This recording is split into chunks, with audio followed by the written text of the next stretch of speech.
Welcome to Fire Your Doctor, episode 39, with your host, Dr. Danielle Lockwood. And Richard Lockwood. Hey, Welcome. thank you. We're happy to be here. We're back in the home studio again. Ding. So, what are we talking about today? Read the notes. Things. No, the title, the working title is Reclaiming the Bedroom. That's the series. We're in part 4 of that. Is this about like the kind of the vintage lumber and old furniture that we're talking about here? No. Okay. We're talking about the bedroom as a mirror to your entire relationship. Okay. When you say the bedroom, like, what do we mean? Intimacy. Oh. Marriage intimacy. Okay. Yes. Oh. So, this is like PG-13. We're not really going to be explicit in these episodes, but they might not be the best for little kids to listen to. Yeah. Yeah. So if you're listening to it, maybe turn it off or turn it down or do what you're doing. Put your earbuds in, wired earbuds. That's a whole other episode. That's the toxins episode. Speaking of about frequencies. Yes. Okay. So this episode is actually not about frequency. What As is it in about? frequency as to how many times you're intimate with your spouse, but how often. We're not going to talk about how often you're doing it or what's this or what's that or performance metrics or comparison culture.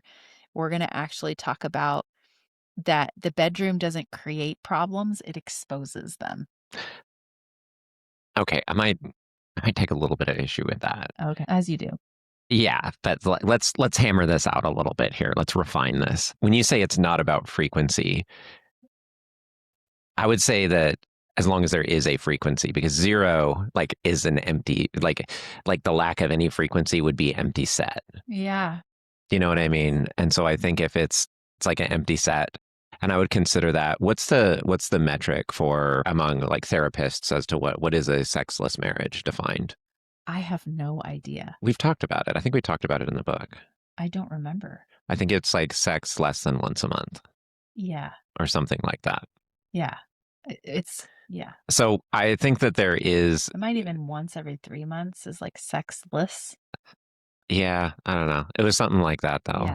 Yeah, if the frequency is Recall. once a month or less, then it's considered from a therapy perspective to be a sexless marriage. So sure, we're not giving prescriptives as far as like How often? how often having sex within the context of a marriage, but at the same time, if there is none, then it's just like, well, I'm married. I got a ring on my finger. Well, when was the last time you saw your wife? It's like, oh, well, she lives in another state.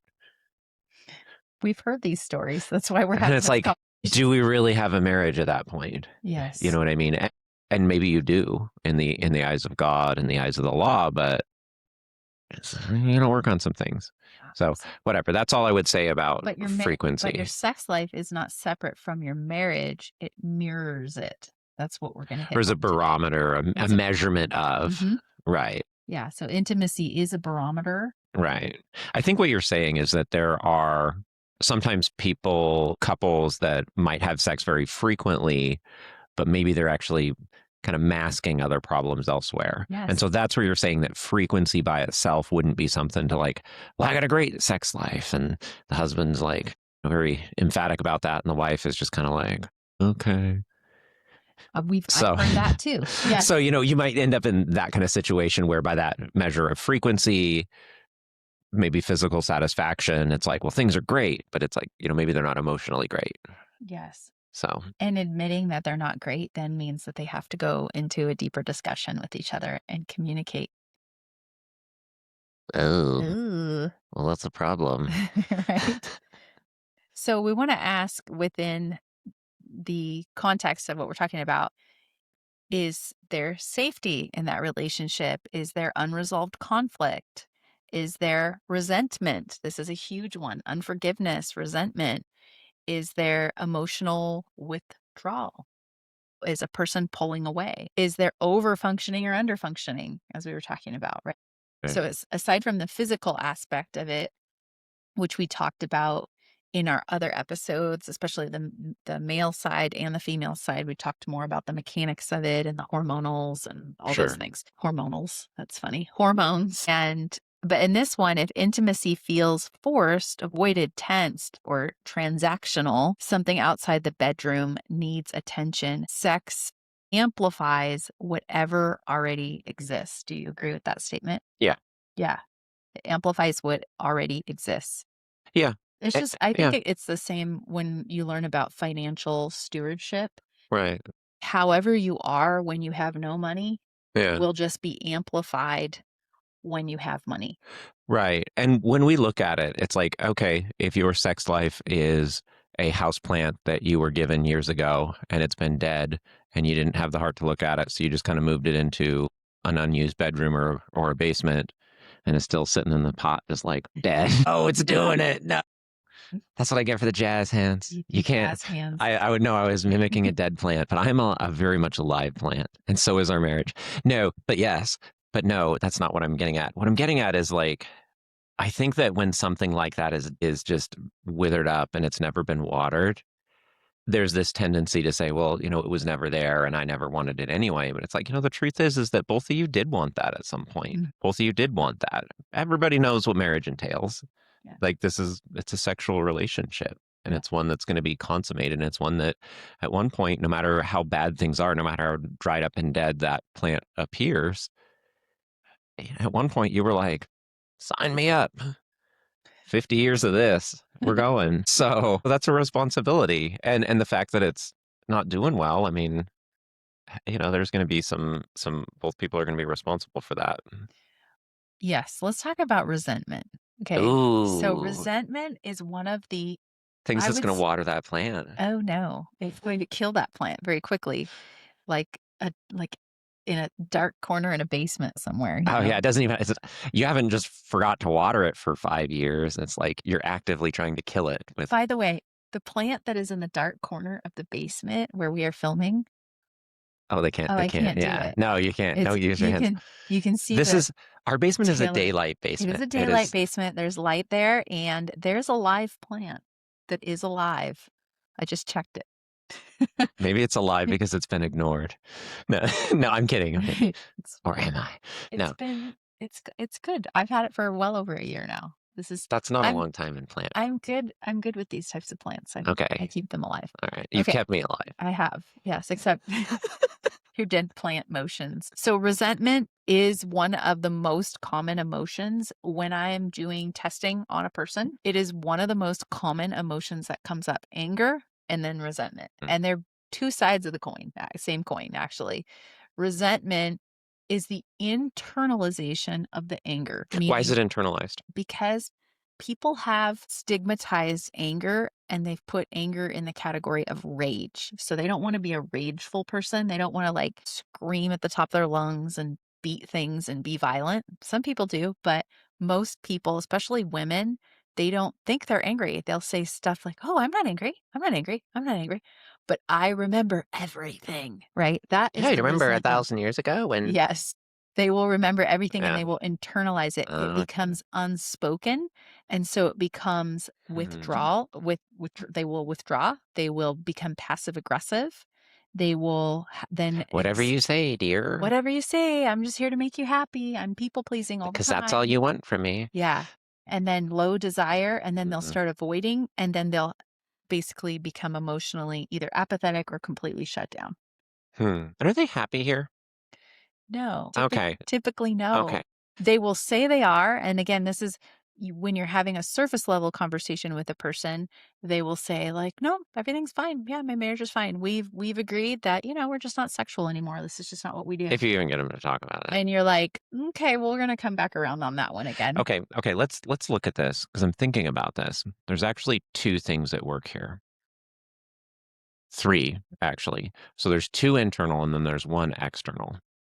The two internal is number one, there's the just base level, I would say biblical principle, but even if you're not a Christian, this is like baked into reality, which I would argue that the Bible is as well, but baked into reality. Nobody can really argue with this scientifically. Unforgiveness is a killer. So, this resentment that you're talking about is unforgiveness. That is the first part. But this resentment also has another component, and that other component is fear of man. And okay, or fear of woman, whatever, fear of human beings, Fear of or just others. fear. Or And that's yeah. interesting because fear of man in the Bible is fear of man will be a snare. But what would fear of man be? Help me out. It sounds like you want to riff Well, on I this. want to riff on this just for a Okay, second yeah. because I think And then there's the third. people who are outside of Bible language will think of fear like I'm actually like afraid that somebody's going to hurt me. Yeah, okay, that could actually be it. But it's much more subtle than that. Like, you're not afraid maybe you're afraid physically you're gonna get hurt or emotionally you're gonna get yelled at. That is one sense, and Right. that could be there.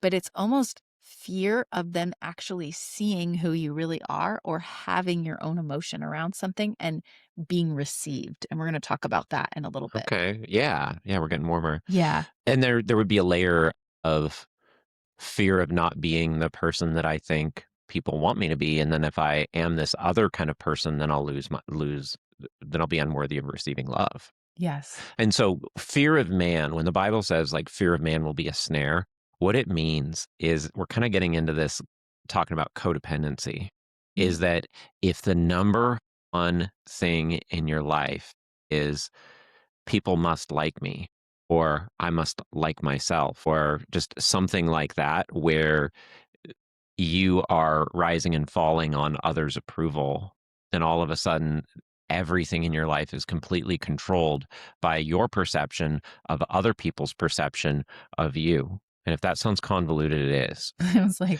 So, so the first would be, so when we're looking at this kind of resentment trap, number one, we've got unforgiveness, where I'm hanging on and I'm keeping score to this person, and now I'm actually slowly justifying breaking this covenant in a million ways.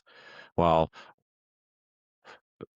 okay, suppose my wife and I have an agreement and we're like, hey, you know what, we're gonna exercise every day, or whatever it is, and we're gonna do this. Like some couples will do like no alcohol for a month or whatever it is. I've done no alcohol for a long time, but whatever. The point is if you have an agreement and then you find out, well, hey, this other person's kind of slipping on the agreement, then all of a sudden it makes it okay for you to slip on the agreement. mhm. And so sometimes that can actually sneak in as a way, if I'm keeping score and I'm like, well, I saw my wife eating chocolate chips last week, so I'm going to do this. And now I can get away with that because she does that all the time. And so there's this way that keeping score becomes a vector to get power that is unearned, or that Right, you haven't justified. right. Hey, honey, I think that I should be in charge of this part of our life together, and here's why. And I've shown a good track record of it. So I'm just going to manage this part of our lives. Mhm. Right. That would be an overt, but a covert would be kind of like keeping score and then pretending like you're okay with the current order, but then you're kind of going around it. Yeah. And you justify going around it by keeping a score that makes you feel like it's okay for me to steal because they stole from me. I have been a victim of this in the past, not Mm. not in my current marriage. However, I think that it's important to say, like, this is common, it can go both ways. It's not only Women doing females that to men. or Yeah. almo males do Oh, this or men can go whatever. all the way up to Yeah. justifying cheating Oh, yeah, because, well, my 100%. wife, she just not another thing. She's It's a like, nag, and she doesn't let me make any yeah, decisions, now you're and out gambling and going to a strip club. yeah, yeah, Bravo. yeah. One thing I wanna go back to really quick, I think is important, Hmm. especially for our Christian listeners. The idea of unforgiveness is a sin. It is an open rebellion, and the Bible takes it very seriously. I say Yeah. that because people don't understand how they can be harassed demonically Well, I'm already a Christian. because Christians can't they have don't demons. yeah, because they don't understand that Yeah. unforgiveness is an open door, Yeah. Yeah. right? So are you putting on the new creation? Are you living in Christ, or are you living in the accuser? Right. And so it's like, remember 10 years ago when you blah. Yeah. Yeah. Well, I remember. Yeah. And then also do not let the sun go down in your anger, because it gives the, Give the, the the devil a devil a foothold. foothold. And a foothold in what? Like a foothold in your life. Yeah. And it's like, Yeah. especially if that's around your marriage, now all of a sudden the devil has a foothold in your marriage, and they have a foothold in you. So, Phew. so there's Big one, stuff. two. So the one, two, there's one, two, three with the resentment. And then that would be the third person, right? Or I mean the second person. Like One, an two, entity in your marriage called three. resentment, anger. Would actually, yeah. Yeah. Yeah, that would that be that devil foothold. I didn't even intend it that way, but yes. And so the third thing would be that other person in that you need to it's going to be work to build that safety with that person to with your spouse to have that uncomfortable conversation. And if you've gone a year, 5 years, 10 years, 20 years, pretending like you're actually enjoying your sex life with him or her and like this is good, I'm into it. And then all of a sudden I've hated this for the last decade and it's all your fault. You really guys together as a couple, you have not built up any of those muscles to talk about these kinds of things. Yeah. And so it's like you're still infants in terms of having hard conversations with your spouse.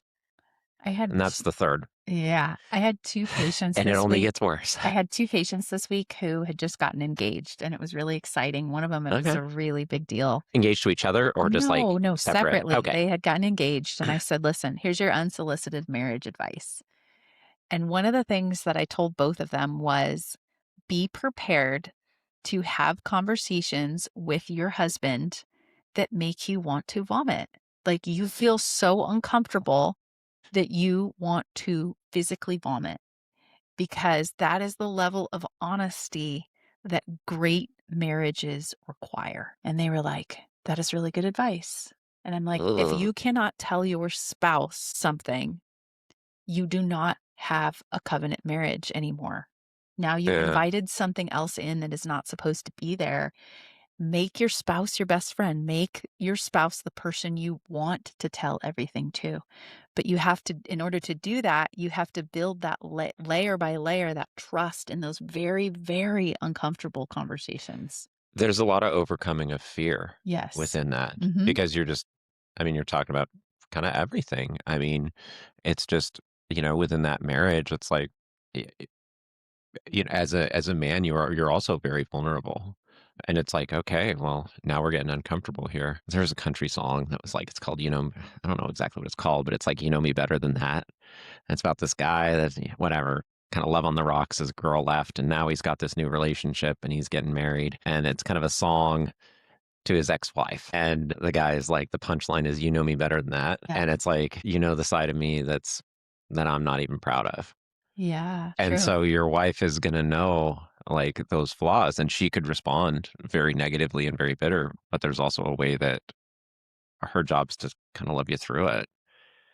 Don't make it harder than you have to. Yeah, exactly. But the same as Well, like I think in this is, for a penny, in for a pound. let's talk about this because this was Name check. actually a Oh, conversation that we were having just chatting along. We've had actually a lot of time together yeah. recently, which I've It's really kind of enjoyed. fun. It's been We fun. took a road trip in my ranch truck. Yes, I we got a took a ranch road truck. trip. We had a date night last night. Actually, we did. Yeah. We had time this weekend to sit and drink coffee and tea in bed before the kids harassed us too much. Yeah. So let's talk about name change because we had like this aha moment when we're Bible nerds, so we were talking about the story of Abraham and Sarah in the Bible, which is in Genesis, right? Right. Yes. And Genesis, these are the father and mother of modern Judeo-Christian beliefs. In fact, actually, I think Muslims also in Islam, Yeah. they actually acknowledge Yep. Abraham as a father Yep. of the Father Abraham had many father Abraham. sons. As Yes, the he had song many goes. sons. And what happens is it's very interesting. And we won't get into the whole details. It's a very cool story. I highly recommend it. But what happens is when God points Abraham, and by the way, his name was Abram Hmm. first, and his wife was named Sarai first, he changes their names. He gives them God changes their God names. changes their names and gives them a new name to show that he has a covenant with them, that to This is just a show. handwritten note, but there is actually a change in the meaning Mm, of those names. And I think yes. Abraham changed into Father of Nations. Okay. So the meaning of his name actually changed, and the same with I think Sarai's too. Don't quote me on those meanings because like We I'm just not thought about. fluent in Hebrew. Yeah, sorry.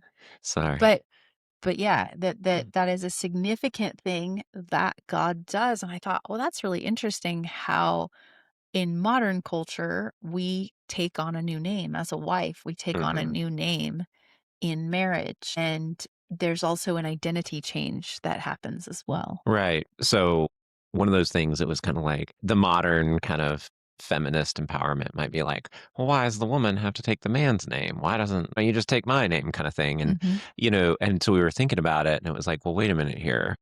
It's like you taking on my last name is, how do I explain it? It is symbolic of me giving up part of myself. Like, look at yourself like you are your own kind of sovereign land. It's Mhm. like, this is my body, but not just your body, but also where you live. What do you drive? What do you spend your time on? What do you spend your money on? What do you spend your life energy on? What are you thinking about? What are you doing? And all of these things would comprise like the nation state that is your life, right? And as a man, it's like all of a sudden, and then what are your responsibilities? And when you get married and now, okay, well, here's this wife, she's here. She's going to have a lot of ideas about how your physical space is going to be organized, what you're spending your time on, all of these types of things. And so there is this way that you're taking on my name, and it is incumbent on me to make space for you within that. Mhm. Now, this can get imbalanced, and this is a delicate dance because if it's like, well, you're taking on my identity and it's my way or the highway or whatever, and it's just you're just like, well, I don't really have any space to be. You know what I mean? And if you're kind of feeling stifled in that, I'm not going to have a good sex life. Like even if I'm getting sex all the time, I'm not going to have a good marriage. And and this is actually where I would agree with you that using sex as a frequency or whatever, it's like, I'm not going to have a wife that is happy to be there. You're not going to be happy in yourself. You're not going to be emotionally centered. You're not going to be comfortable in your body. You're not going to be right with the world. It's just this kind of a holistic way that femininity exists in a place where you are loved, where you have boundaries, but you also have kind of like freedom to move and protection to move and to be creative and just live in that space. And when you get it right, it's beautiful. And when you get it wrong, it's either chaotic or it's stifling.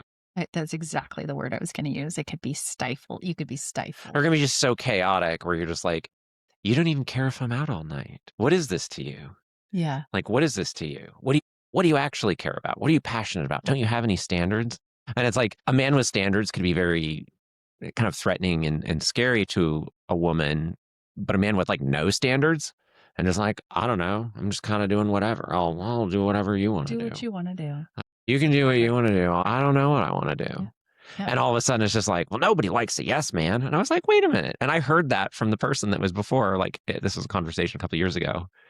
And she was like arguing all of this kind of, the modern feminist kind of talking points and stuff. And I was like, well, what if you just kind of got your way all the time? And she's like, what? Well, nobody likes a yes man either. And I was like, oh, so there is a tension. There Yeah. is a tension. Yeah. Anyway, whatever. So this taking on of the name is symbolic of like coming into my world and having the rights in my world as a citizen. It's also symbolic of a woman taking on the spiritual covering of her husband as well. Right. Right. And then also, like with a wife, it's like, well, hey, listen, like you're now a citizen of the country of Lockwood. Mhm. And those are rights and responsibilities. So, Mhm. what country are you joining? Some countries you have the right to vote. Some country you have the right to redress of grievance. Some countries are a chaotic hellhole and there's like drug dealers and thieves and robbers and there's no authority and no order and everything's chaos. And some are just these stifled totalitarian states. And so, sorting out what that country looks like is important. Different. There could be there's also because this would go back to, like, families and, like, families of origin and all of this other stuff. It's like, let's be clear. I am part of the kingdom of Richard Lockwood, Right. right? Instead of like, "Oh, now I have to be subject to these." It's not that you don't want to be respectful of your other Of like members in of your laws. in-laws and Okay. families and things like that, but ultimately, I am within the Mm. sovereign territory of Richard Lockwood. Well, what's interesting is actually that's part of it is the Bible verse says that a man shall leave his father and mother Mhm. and go and be united to his wife. So it is also incumbent on the man to kind of break away from a lot of those kind of like mommy dearest and like stuff like that. You And know, so this is the thing I hear a lot. if push comes to shove, though, Yeah. if push comes to shove, like now I have a mandate to respect my mother, who's only one of my parents that's living, but respect doesn't mean that I have the same duty. If my mom, she would never do this, but hypothetically, if somebody's mom came into the house and was disrespecting my wife, I would have to just be like, listen, we got some ground rules over here. Yeah. And so it's like, you know what I mean? And that would also go for my wife though too, Yeah. is that you can't have, if you're a citizen, like one of the things when you get a driver's license is you're supposed to give up your driver's license in the in another state. Yeah.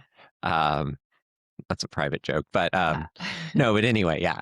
So there can kind of be this way that if you have like a dual citizenship as a wife or a husband, that can really interfere with a marriage big time because we have to get out and differentiate and just be like, well, hey, listen, what are our values?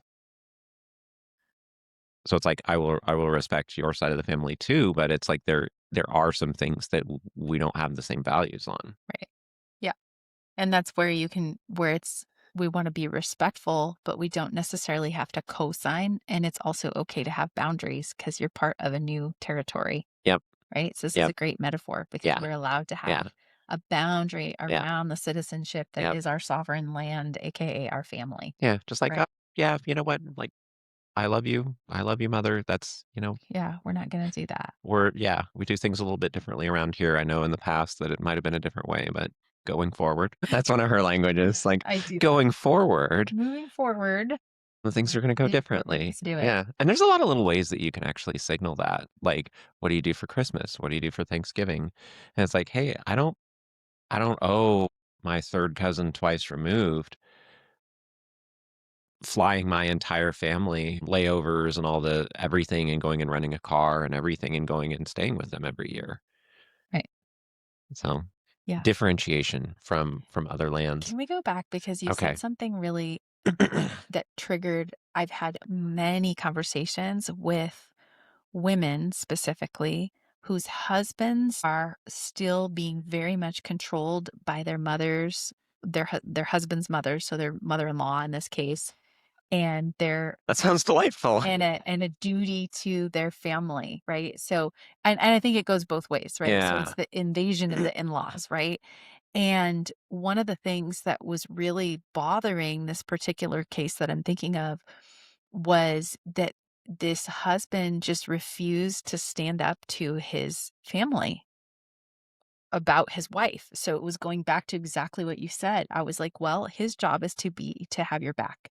And this is If you for come the protection part yeah, of it. if you come into an agreement about this is what your household is, and then he backs off when his Yeah. mom gets upset with him. By the way, Yeah. I've had this can happen either way. This Yeah. can go either way.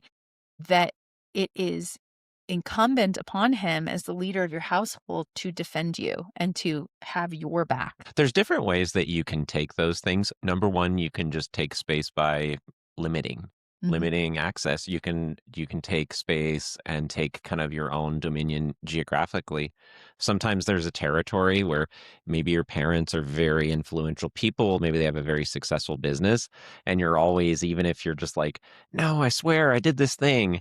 I've done something with my life, but you're always going to be, Oh, you're so and so's kid. oh, you're so and so's kid. Yeah. Maybe your parents are like local politicians. Maybe they have a large local or regional business, and so there might be a way that you need to separate a little bit from that. Scorekeeping and power Mm. struggles Actually, that gets into it perfectly. Keeping score. We have a great clip I on got our a zinger YouTube. about this. Hold on, we got a great Okay. clip on our YouTube called "Keeping Score in the Marital Concentration Camp." It's pretty funny, but so check that clip out.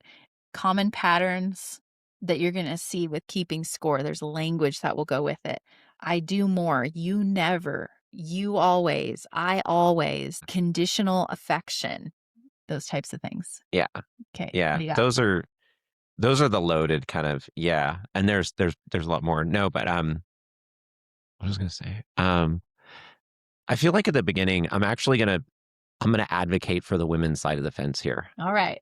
Take note. Okay, What's the so date we're today? no, but so we were talking a lot about the resentment and the not wanting to like kind of have the real conversation and stuff like that.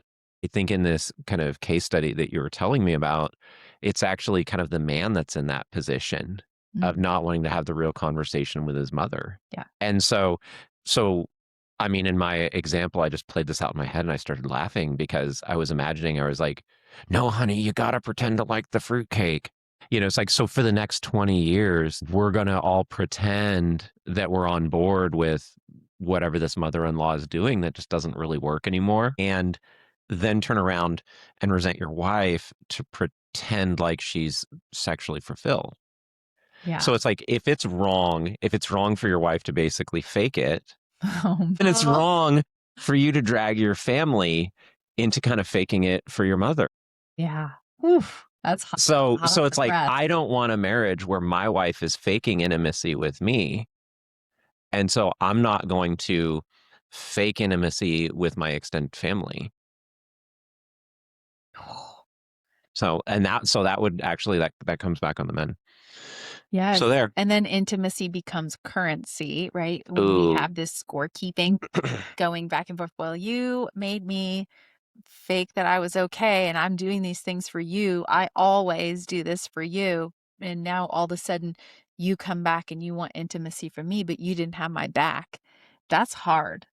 That's difficult right there because we talk. Let's talk about men in romance movies. But back up 1 second because this actually goes back to what we talked about with female and male intimacy. But that's where I'm going. It's like, That's where I was oh going. my, Yeah. you missed the boat. Yeah. Okay, go. Yeah. Yeah, romance movies. Well, just look at these romantic characters, like romantic men. Like sometimes they might have character flaws. Maybe they lack self-control. Maybe they're too passionate. They're rarely spineless. Yeah. That is not like female sexuality is going to be a mystery for every man, but there's certain things that you're just like, you're getting into the warm zone. You're getting into the warm zone. Or at least like you're more likely to like, and so it's like, I mean, what did Napoleon Dynamite say? Like men with skills. But we need skills, or just like however he said it. But the truth is competency. I'm going to Yes. competency. And so pride, egotism, and like these types of things, bravado, those can be like a false competency, or like, it might fool a woman who's inexperienced in the world, inexperienced around men, to think, oh, wow, this guy, he thinks he's awesome. Everybody else thinks he's awesome. He must be awesome. What if he's that good? And so that would be competency combined with social proof. But rarely, I don't think you ever would see a romance novel where women would be reading about a man portrayed as weak. 100%. Or just like, there might be a way where it's like he has like a hero's journey where it's like, you can't run from this anymore. And he's like, I know, dear, I'll deal with it. And then he does. He could be a passionate poet, I guess. Yeah. But there's got to be Okay. something there. There's got to be some pushback. Like otherwise there's no. Yeah. Something that you care about, some kind of driving force that is bigger than you. And yeah, so that's never gonna, that whole thing, it's never gonna work for you. So I agree, and that's a good example. But scorekeeping and Okay. power Okay. struggles. Power struggles. What I guess Let's talk about fear. yeah, it really has to come down with fear. It's if I give up the control, then it's going to either be used against a person later on or it's going to be shoved in my face. There's people who live in marriages where they honestly feel like they're constantly going to trial, like they have to bring a case and they have to present evidence to a court system and I think there's people who have relationships like that. temptation is the man. Okay, here's the failure mode. The man repeatedly avoids responsibility. right? That causes the woman to feel insecure in the kind of covering or protection of the relationship. And she feels like she has to go and like kind of like take power, take control. Maybe she's going to manipulate, maybe she's going to whatever. And then this is this kind of cycle. And then over time, she would lose respect for the husband as he, in turn, as he sees himself kind of consciously or unconsciously like avoiding these types of struggle, he also loses respect for himself too, and he loses his authority to mandate within the family, with the kids, and with his wife. And so that's like the downward spiral. And actually, this example, sorry, I'm picking on the men today, but this example of the husband not taking responsibility for the family or for the extended family, breaking boundaries. No, it might also mean that he has to have a hard conversation with his wife. I'm just like, hey, listen, like there's some things that we just have to do. This is what we're doing. But at least they could have that real conversation. And come to an agreement. We've had to go through marriage coaching, and one of the things they told us was there's no compromise. Keep talking it out until you agree and both Yeah. feel good about it, because otherwise it does lead to resentment. Well, I compromised here. Yeah. Well, I compromised there. No, there is a win-win. You both love each other. You're on the same team. Keep talking it out until you both feel good and you feel like you've reached a win. I would say as a man, you're going to have to give stuff up though. Like there's no Well, as a parts of woman, you are too, but some, I think, as a man, part of you is going to die. well, maybe part of you needs to die. That is what it is. And maybe part of your own ego as a woman needs to die too. It's both. What was that joke? I told you about it. I forget the context, but there was a Saturday Night Live, and years ago when it was relevant and funny and willing to actually take a real stand. No, but there was a Saturday Night Live kind of skit, and they called it Me Harmony. It's like eHarmony, like the dating site, but Me Harmony. And the idea is they were by some kind of computer process or a clone, or I don't remember, but somehow or other, they were going to find your perfect match that required zero compromise from you because it kind of was you. And so it was these people kind of in love with this weird kind of opposite sex clone of themselves. And it was called Me Harmony. And they nailed it because in the modern world, there's this kind of idea that we're going to have this perfect person that likes what we like, doesn't like what we like, and that is this perfect kind of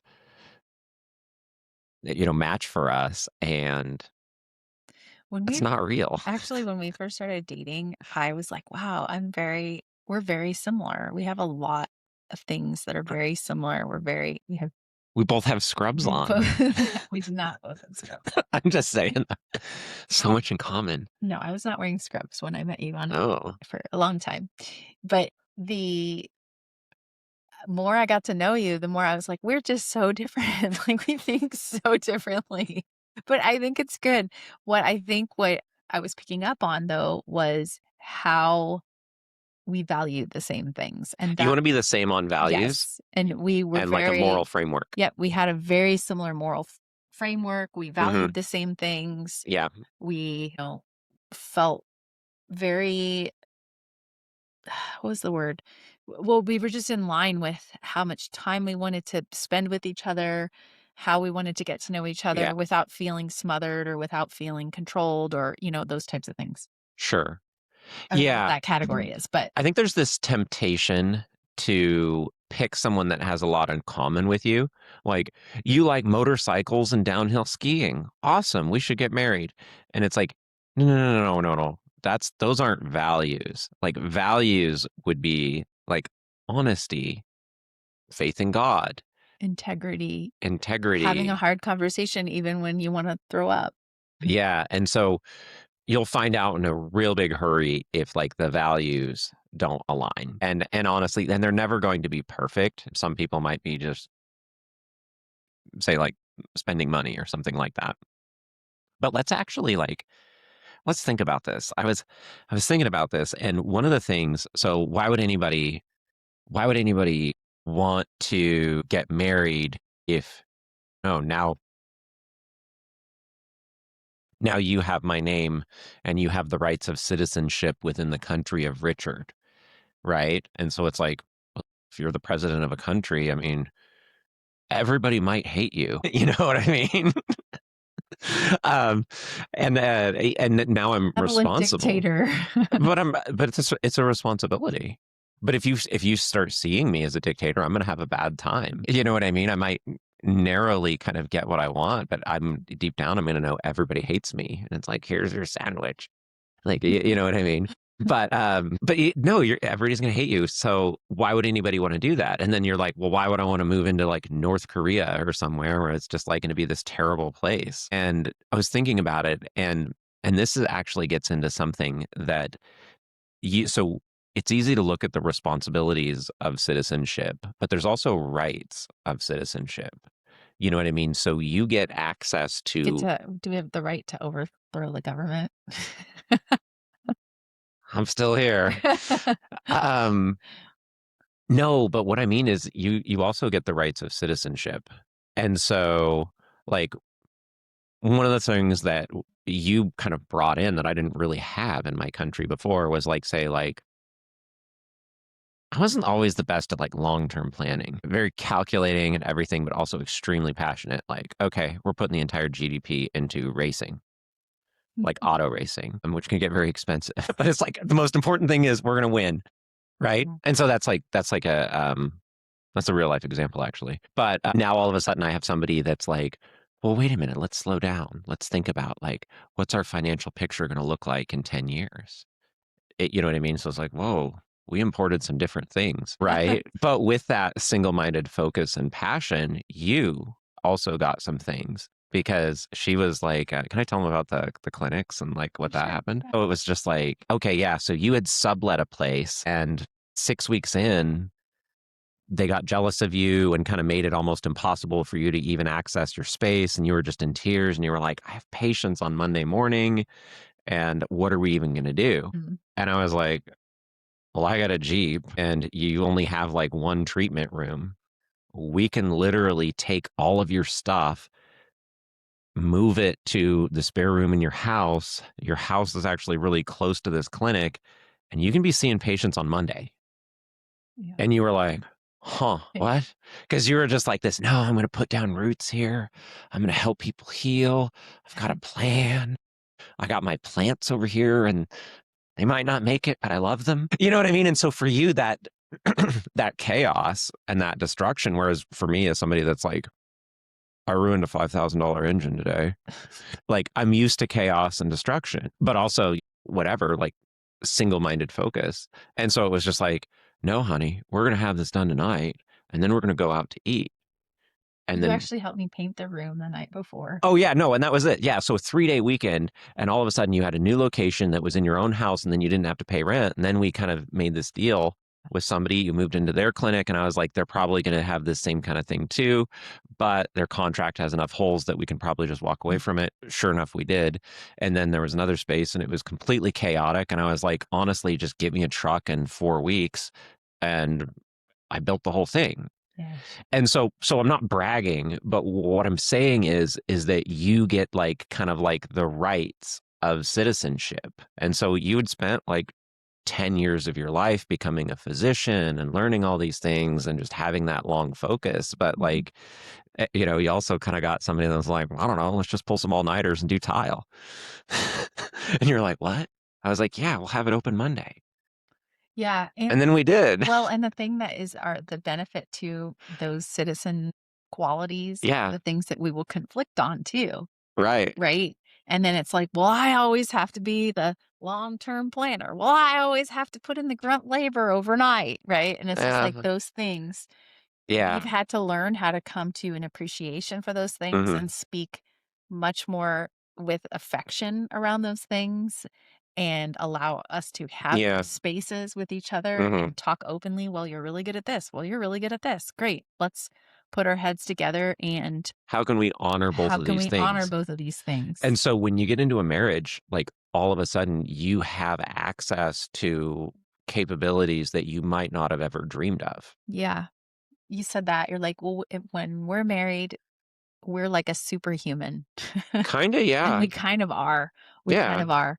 I think we said this in one of our other podcasts. We did some premarital counseling, and Joe, Oh, our yeah. therapist, was like, God bless You Joe. guys are like a Ferrari. You're just beautiful when you're driving down the street, but man, When things break when down. things break down, it's gonna take a Yeah. lot of time and it's gonna be very expensive. It is what it is. He's like, I'm not that bad. there's other couples that are like a Toyota Camry. Like they just put gas in it every once in Yeah. a while and they just change the oil and just drive down the street. And Yeah.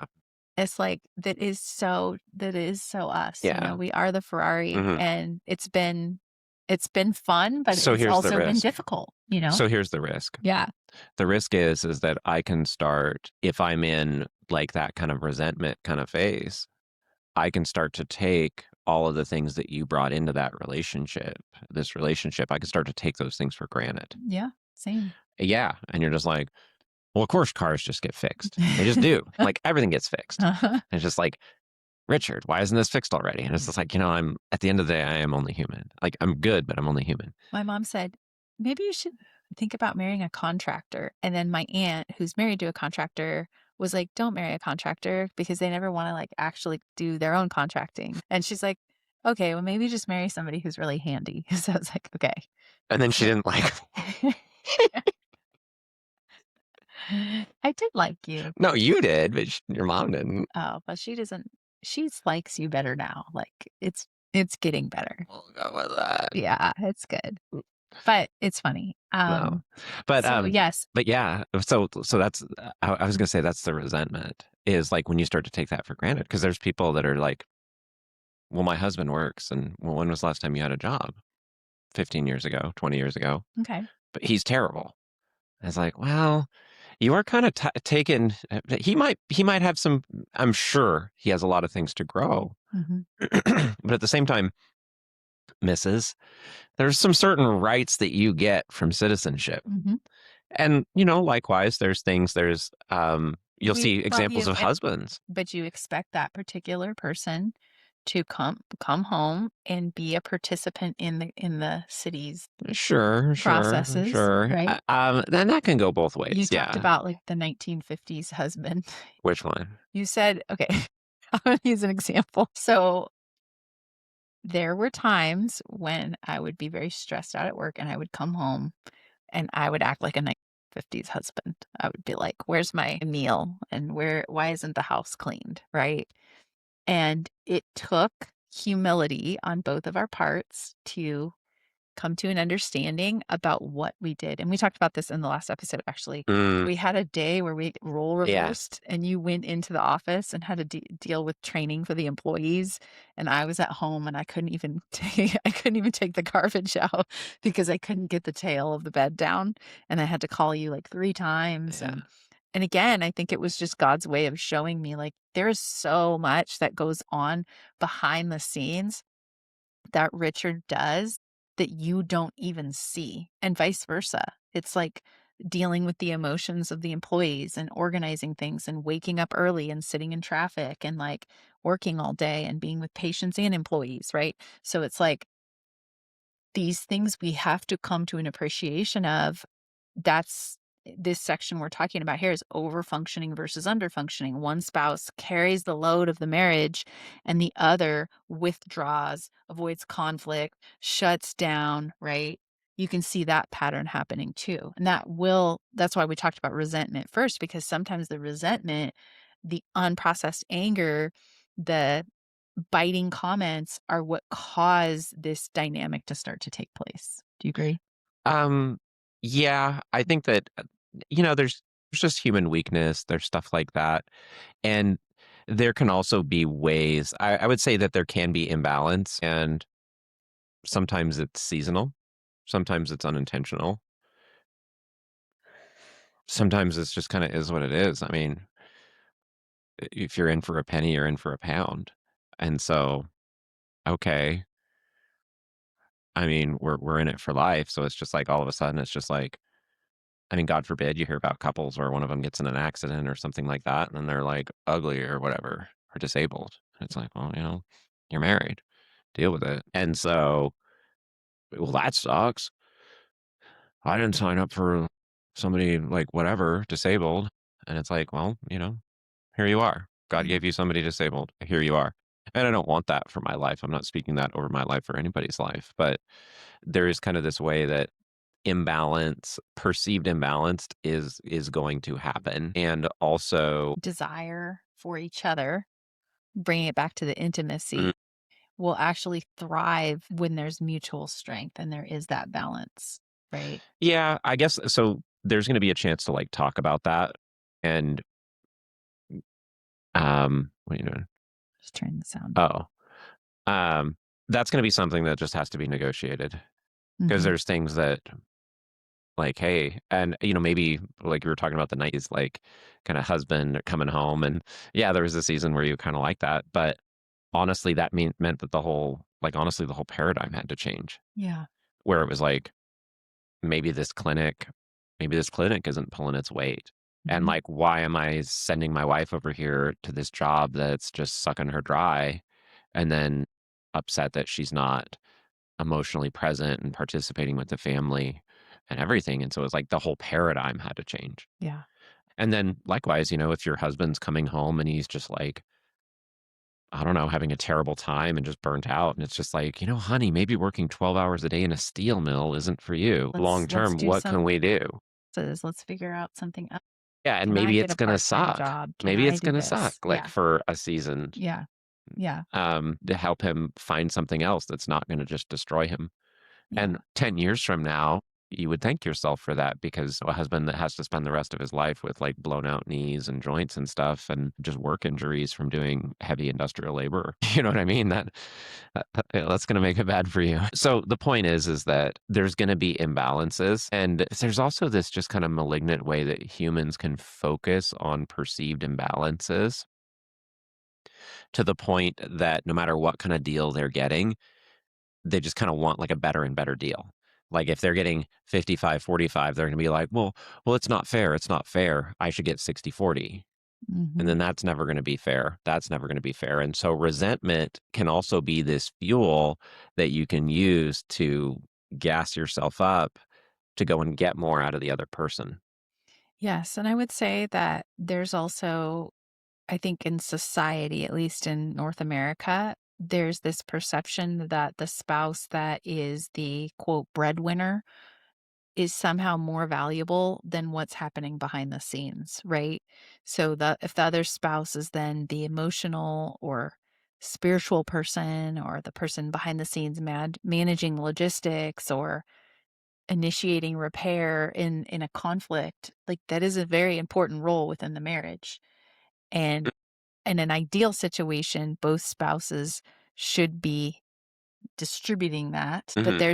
like you said, there's gonna be seasons where one person is more aware and the other person is it if it's 100% the spouse is checked out all the time, completely emotionally unavailable, what do you do? What would you do if your spouse was completely just emotionally unavailable? Because Do I you want to hear go to the deep end? yeah, I hear this a Do you lot. want to go? Let's go deeper.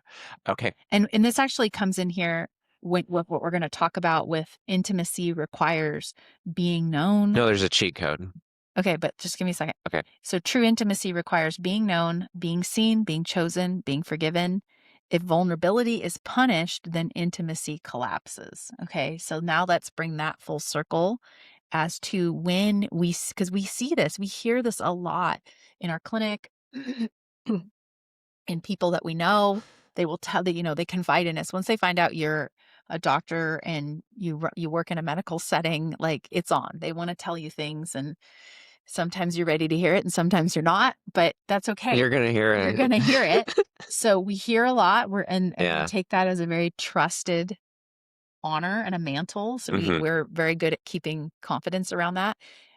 However, it's a very common thing that we hear. Well, I try, but my spouse, and it could go either way. It's the man telling me about the wife, it's the wife telling me about the man. Like it's just Yeah. so talk to me. What would you do? Number one, there's a cheat code. The cheat code is a lot of times we'll actually see this, and this can be somewhat controversial in some Christian circles because Christians are by and large very uninformed about what's actually happening. So, marriage and particularly sex in a marriage, and even just sex anywhere, any type of sexual activity or even sexual like desire that is expressed. right, creates covenant, and covenant creates a soul tie. And so there are godly soul ties and there's ungodly soul ties. So if you're engaging in or have at any time in your life engaged in sexual immorality or even like sex outside of marriage, things like that, Pornography. pornography, anything around that, you would have soul ties, right? And what a soul tie is some kind of like a union. And this is in the Bible where it's like, and the two shall become one flesh. And then Apostle Paul is saying like, well, hey, why are you becoming one with a prostitute or with something like that, right? And so why am I talking about prostitutes in the context of a marriage? Because that also applies to marriage. It's like, and the two shall become one flesh. And so the cheat code is that you can affect your spouse by what you are doing, right? And so sometimes you might call this like cleaning your side of the street, right? And so basically, there is no way for a wife to perform the role of a husband and get the husband to do what he was supposed to do, Yeah. right? And so that's not the game plan. And so what you need to do is you need to let go of anything that is in the kind of like the enemy camp. So that would be the bitterness, the anxiety, the slave to fear, the rebellion. If you're in this kind of country and your husband has these ideas about how things should go and you have these other ideas, you know, at some point there's a rebellion there, right? And then there's a soul tie there. So the two become one. So that means if you, wife, are praying and seeking the Lord, then that means that part of your husband is praying and seeking the Lord, even if he is not doing that in his life, Mm. right? Now, two things will happen.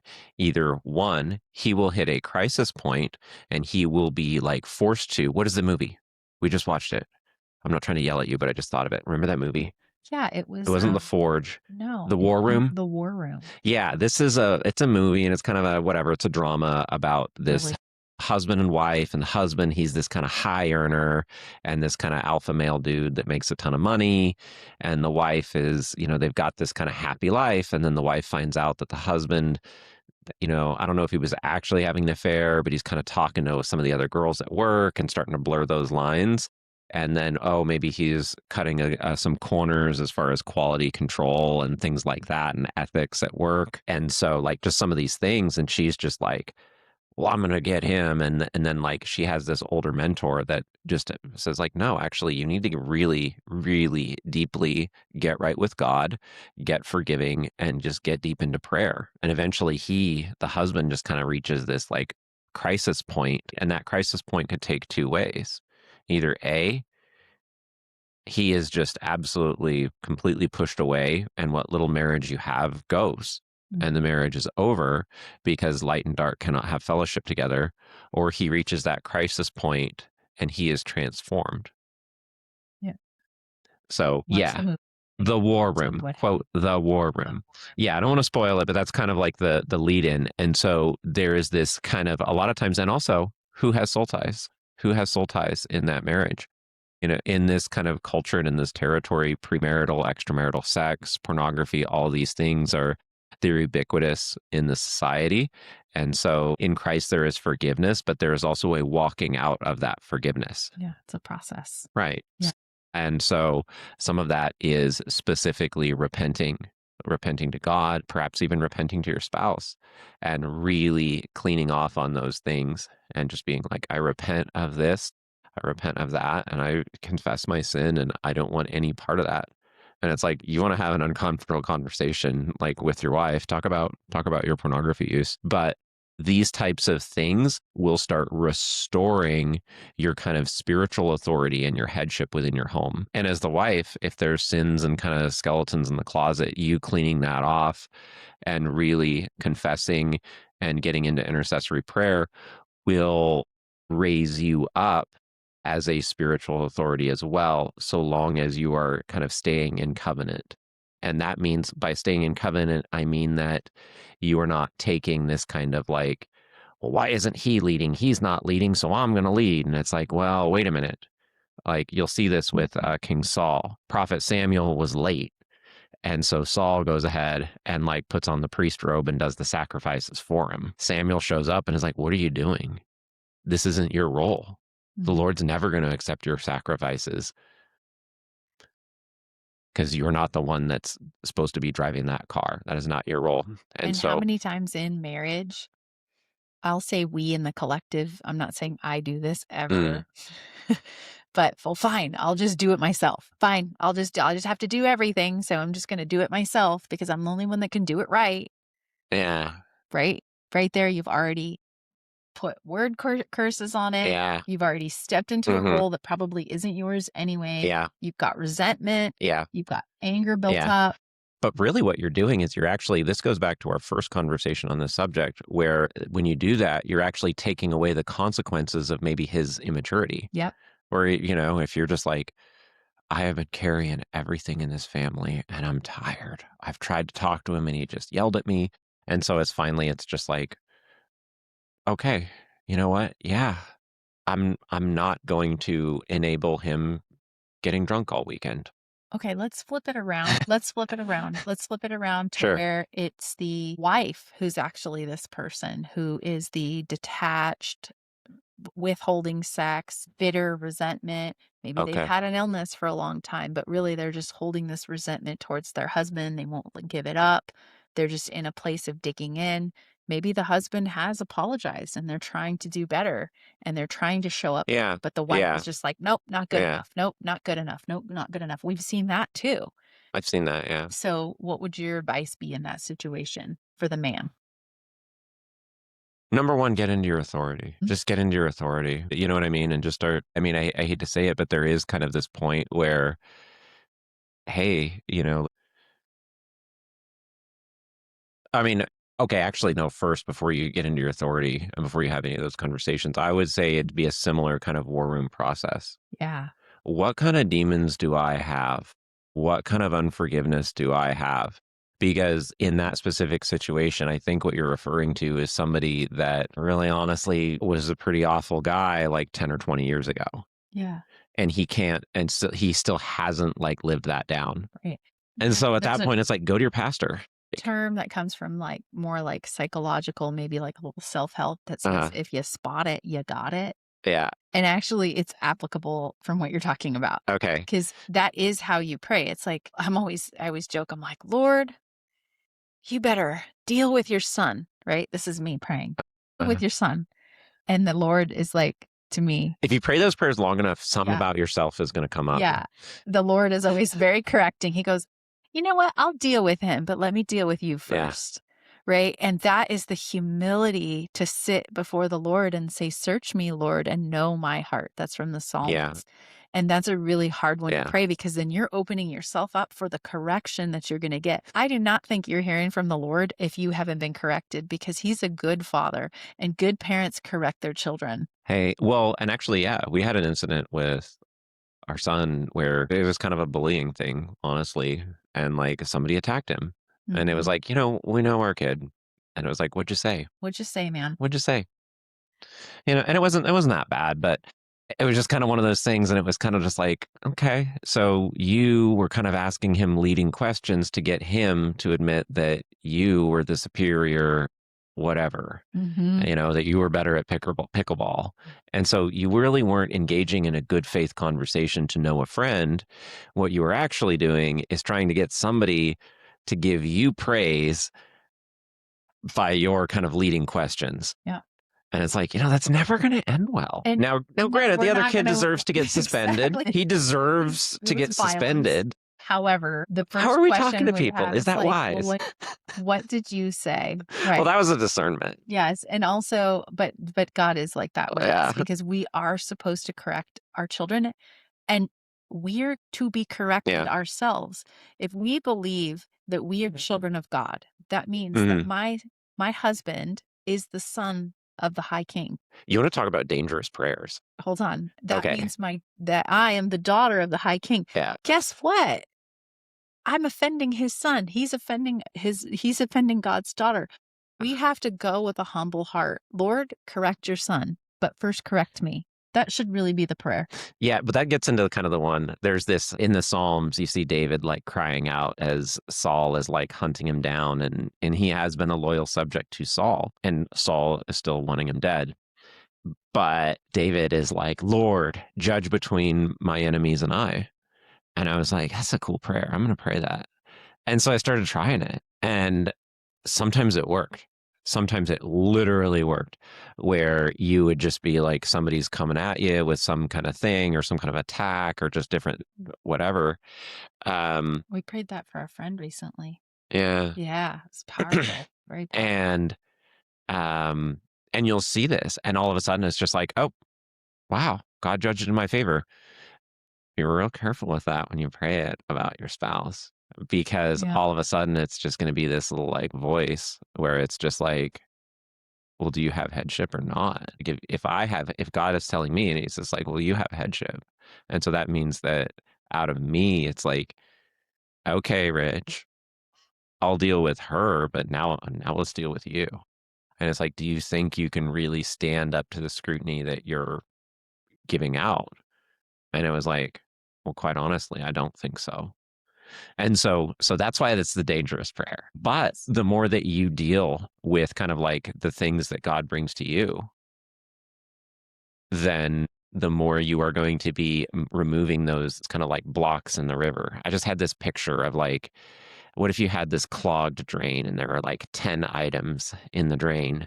It's like, if you remove 5 of those clogged items, the other 5 might just move on. And so it's like, if you can pull out whatever couple things are yours that are clogging up that drain, all of a sudden the other ones, like, because there's always a little bit more that just kind of flushes on. I want to say It's a this. weird analogy, but It's a good analogy because it is actually how emotional like processing works within a nervous system. I find that if I can get the big guy, if I can get the big emotion, whatever it yeah. is, if I can get that root emotion, like the big old tap root from a blackberry, Yep. it's like if I can get the good root out, it will clear all the other stuff. Yeah. It starts to ripple through the Yeah. person's nervous system and they're able to Yeah. then process those little things. Yeah. So I think that's a really good Yeah. analogy. Yeah. And so just dealing with your own stuff. And then going back to that one, they were talking about the husband that has the wife that is just perennially just like dissatisfied and very negative, and the husband, by all outward appearances, appears like he's actually putting in the work. It's actually more common than you'd think. Yeah. Yeah. Well, he's doing a few things wrong. Number one, you gave the perfect marriage advice to somebody, and you said never give her everything that she wants. And but that gets into that kind of thing, is that when you get absolutely everything that you could ever want, there's a trap. And the trap is, well, I deserve more. Well, I deserve more. Well, I deserve more. And it's kind of like, if you just get in this habit of just kind of complaining about your boss, you can complain about your boss right out of a job. And the only way to know, like, wait a minute, I actually had it really good over there, is to lose it. And then you're like, well, now instead of working 7-hour shifts, I'm working 10-hour shifts. You know what? We're going to take this one into our next episode. Yeah. Because the next episode is Yeah. actually about masculinity under attack. That wasn't even really masculinity. That's the part. That's the part. I think that's our cue. That's our cue. That is the part that we are going to address, I think, at a deeper level. That's part 1 of addressing that, but I'm going to bring it up in the next episode. Okay. I'm going to revisit really quick. Secure attachment, different types of attachment patterns. These develop as we're growing up, how we are growing up and how we learn how to attach to other people. We learn from our parental relationships or close relationships as we start to grow up. There's secure attachment. We have a whole episode on this. Comfort with closeness. You're comfortable with closeness. You're comfortable with autonomy. Anxious attachment is you get a little bit clingy. You have a fear of rejection. Comfortable with closeness, uncomfortable with autonomy. No, you have comfortable with autonomy too. You can be alone. You can be No. I mean, in the anxious. Yeah, in anxious, uncomfortable with both of those things. You're clingy, you have a fear of rejection, you get into overanalyzing the relationship. Avoidant, you tend to withdraw, you have an emotional distancing, and you get a discomfort with any sort of dependency, like if somebody has any dependency on you whatsoever. And just to be clear, there is a level of dependence that is healthy in a marriage. Yes. Yeah, it's called interdependency. not codependency, not where I'm worried, constantly worried about this other person and this other person could care less about me. Well, and that's the kind of getting into the rights and responsibilities. Yeah. And then when you know spiritual drift shows up physically, so when couples stop praying together, you know there's a spiritual drift happening within the marriage. You stop laughing together, you stop dreaming together, you stop planning together, you stop touching casually, and the drift will show up in the intimacy. And spiritual unity can actually strengthen that physical unity. So again, one of the things that the coaches worked on with us at one point was to pray together and just to really sincerely pray together and to pray for each other separately. Do you think that was a helpful thing that we started doing that? That's a leading question. Okay, great. It was helpful. Okay. So practical reset. So here's a couple things to do to start resetting this aspect. Okay. And again, this isn't going to fix everything, but it's going to tune you into some things. Okay. Weekly check ins. You want an emotional and a logistical check in a marriage. When do we typically do those things for us? Sometimes on like the weekend mornings. Weekend mornings, we'll have Yeah. coffee or tea together. Here and there, we've started carving out like periodic weekdays, and we can kind of plan those within the school schedule so that we get some time to actually even just do stuff together. Yeah, totally. Repair before sleep when possible. Mm. Don't let the sun go down on anger, lest the devil get a foothold. That sometimes isn't possible if you're both exhausted and you're fighting from exhausted. Maybe you sleep, but then get up right in the morning early and talk about it. But That can whenever get into a whenever disorder, though. possible, like try to repair as quickly as you can. I think a lot of this stuff also comes out of like this actually, a lot of these things they get a lot worse when there's other things in how you are managing your world. So like career imbalances, work imbalances, things like that. And so I think these types of things became the most problem for you and I when work was taking a lot more than it should have. Yeah, absolutely. We want to replace criticism with curiosity. So instead of saying, well, you always this, could be form it into a question. Did you need some help with this? Are you overwhelmed? What's going on? You want to talk to me about this? Like, I don't know. You're really good. Actually, you're much better at these than I am. You did a good job last night at dinner.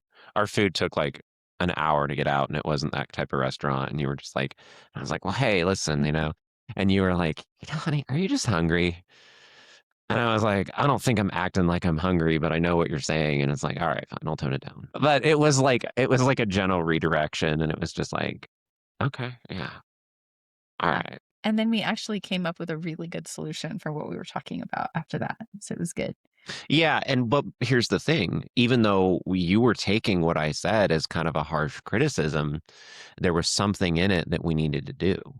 Like, and not that I'm trying to come out with like harsh criticism, but we were talking about a business context. And sometimes it's like, hey, listen, like, don't mean to be harsh here, but we're on the ship. It's leaking. It's leaking. It's like, hey, don't be negative. It's like, well, there is kind of a storm, so it's like sometimes we do have to address problems, but we can do that in a way Yes. And that's then respectful. touch without an agenda. What does that mean to you? Women don't like it when they feel like you're trying to manipulate them to get laid. Okay. Quite frankly, What would be an example of touching without an agenda? honestly, there was a kind of a catchphrase in the 90s, and it was like the catchphrase was sex begins in the kitchen. And I think it was part of kind of a Christian or Christian adjacent kind You of talked like about it. relationship book. But the idea is that you want to create a space where you want to just create an environment with your wife where it's okay to give and receive touch that doesn't mechanically just like lead to immediate sex. Mhm. And so it's like if you have kind of a relationship where, you know what, it's okay to come up and touch me. I might touch you. I might kind of surprise you a little bit. You know what I mean? Then that's going to be a forum where she can actually explore her own sexuality with me. And then, a few hours later, even a day or two later, it'll be her idea. Mhm. Yeah. Pro tip So, there. yeah. Speak admiration out loud, right? This goes with Mm. There's some people, their love language is acts of service, their love language is physical touch. If you speak out loud, though, everybody likes a compliment. I don't know anybody who doesn't like a compliment. Yeah. There's something about God where there's something, and this is something that every husband should do, whether or not you're like practicing Christian. It says, like, this is the Old Testament and kind of like more poetic, but it says that God calls the things that are not as if, and there's this way that as a husband dealing with your wife, if you, even in prayer, if you start calling the things that are not as if they are, they will become. And so one of the things that you can do as a kind of a creative and a loving act for your wife is to speak that life into her and speak what you want to see in her out, even if it doesn't exist. He's been doing that more. It's been really incredible. I don't even tell her sometimes, but like I'll pray about it and then it'll just kind of like happen. And so it's like that's the other thing. It's like God made God made sex, God made marriage, God blessed marriages specifically. And it's like we wouldn't see entire billion-dollar industries on earth and like the most powerful people in the world ruining their reputations over sex if it wasn't very close to the image of God. And so you can literally, if you were a man and you were like, I'm dissatisfied with my sex life with my wife, I'm very frustrated about this, and like pray about it Okay. and it'll change. Thank you. All right, Malachi 2:15. This is the Amplified. Take heed to yourself so that no one deals treacherously with the wife of his youth. I think that's kind of a warning to Mm, men. it can be. Yeah. Yeah. Marriage is a covenant. It's not convenience. It's not performance. It's not emotion driven. It actually is very Mm, practical sometimes. can be. Okay. So the bedroom is going to reveal a couple things. Here's a review. Leadership gaps, emotional wounds, attachment patterns, and spiritual drift. Amen. Are you fine? I'm not fine. Let me I'm go get sorry, I'm some teasing water. you. And our amazing well water that we have. Exactly. All right. Well, thank you so much for joining. This was episode 39 of Fire Your Doctor. We'll see you next time. All right, thank you. Bye. Bye.